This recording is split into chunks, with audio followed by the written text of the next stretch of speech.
Welcome to Luca is a Billionaire, where the only thing I invest in is your answers.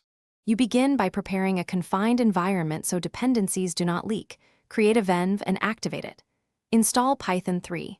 11 Plus and the framework you chose, for example Fast API for async speed or Flask for simplicity.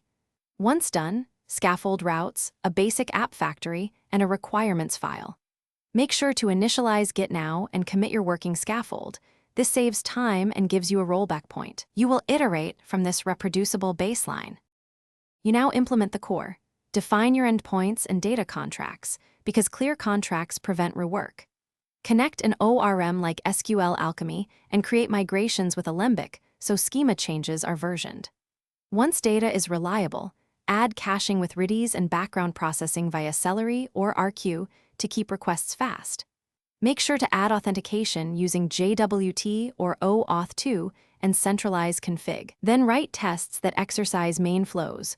Automated tests catch regressions before deployment.